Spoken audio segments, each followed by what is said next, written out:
Bharat America మైత్రి ద్వైపాక్షికంగానే కాకుండా ప్రపంచానికి మేలు చేస్తుందని ప్రధాని నరేంద్ర మోదీ స్పష్టం చేశారు.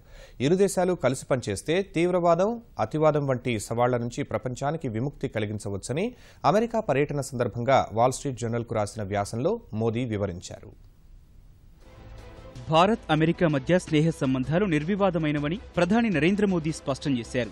అమెరికా అధ్యక్షుడు ట్రంప్తో తొలిసారి భేటీ కానున్న వేళ అగ్రరాజ్యానికి చెందిన ప్రముఖ పత్రిక వాల్ స్ట్రీట్ జర్నల్కు వ్యాసం రాసిన మోదీ భారత్ అమెరికా మైత్రి ప్రపంచాన్ని తీవ్రవాదం, అతివాద సిద్ధాంతాలు, సంప్రదాయేతర భద్రతా సవాళ్ల నుంచి రక్షించేందుకు ఉపకరిస్తుందని పేర్కొన్నారు. అంతర్జాతీయంగా ఆర్థిక అనిశ్చితి నెలకొన్న వేళ భారత్ అమెరికా కలిసి అభివృద్ధి ఇంజన్లు పుంజుకునేందుకు ఊతమివ్వడమే కాకుండా ఆవిష్కరణలకు దోహదం చేస్తాయని పేర్కొన్నారు. గతేడాది అమెరికా చట్టసభనుద్దేశించి ప్రసంగించిన మోదీ ఏడాది తర్వాత వచ్చిన తాను ఇరు దేశాల మధ్య అనేక అంశాలపై ఏకాభిప్రాయం పెరుగుతుందనే ధీమాతో ఉన్నట్లు వాల్ స్ట్రీట్ జర్నల్కు రాసిన వ్యాసంలో వివరించారు. పరస్పర రాజకీయ విలువలు, ఒకరి శ్రేయస్సుపై మరొకరికి ఉన్న బలమైన నమ్మకం భారత్ అమెరికాల భాగస్వామ్యాన్ని పరిపుష్టం చేస్తుందని వివరించారు. భారత్ అమెరికా కలిసి పనిచేస్తే అందుబాటు ధరలకే రోటా వైరస్, డెంగ్యూ వంటి వ్యాధులను నివారించే టీకాలు, ఇండో పసిఫిక్ ప్రాంతంలో మానవతా సాయం, విపత్తు నిర్వహణ, ఆఫ్రికాలోని శాంతి దళాలకు శిక్షణా కార్యక్రమాలు వంటి ప్రయోజనాలు ప్రపంచానికి కలుగుతాయని మోదీ పేర్కొన్నారు. రక్షణ రంగంలో సహకారం వల్ల ఇరు దేశాలకు పరస్పరం లబ్ధి చేకూరుతుందని ప్రధాని వివరించారు.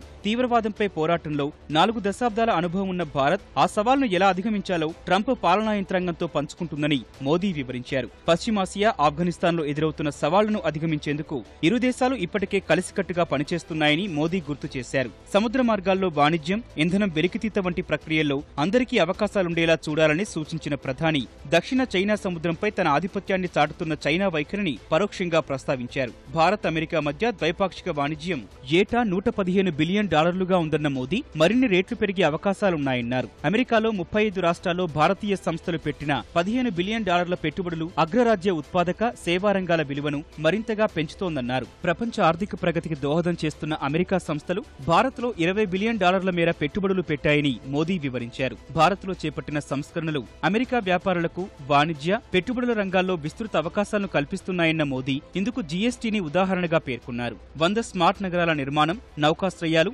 విమానాశ్రయాలు, రహదారులు, రైల్వే ఆధునీకరణ పనులు, అందరికీ ఇల్లు కట్టాలనే పథకం కేవలం హామీలు కాదన్న మోదీ పట్టణ పునరుజ్జీవనానికి, కొత్త ఉద్యోగావకాశాల కల్పనకు ఈ కార్యక్రమాలు దోహదం చేస్తాయన్నారు. భవిష్యత్తులో భారతీయ సంస్థలు అమెరికా నుంచి $50 బిలియన్ విలువైన ఇంధనం దిగుమతి చేసుకుంటాయన్న మోదీ త్వరలో భారతీయ ప్రైవేటు విమానయాన రంగంలో అమెరికాలో తయారైన 200 విమానాలు చేరతాయన్నారు. సాంకేతిక పరిజ్ఞానం, నూతన ఆవిష్కరణలు, నైపుణ్య మానవ వనరులు భారత్ అమెరికా మధ్య డిజిటల్, సాంకేతిక సహకారాన్ని పెంచేందుకు దోహదం చేస్తాయన్నారు. 30 లక్షల మందితో బలంగా ఉన్న భారతీయ అమెరికన్ సమాజం ఇరు దేశాల మధ్య అనుసంధానతను పెంచడంలో కీలక పాత్ర పోషిస్తుందని మోదీ వాల్ స్ట్రీట్ జర్నల్కు రాసిన వ్యాసంలో వివరించారు.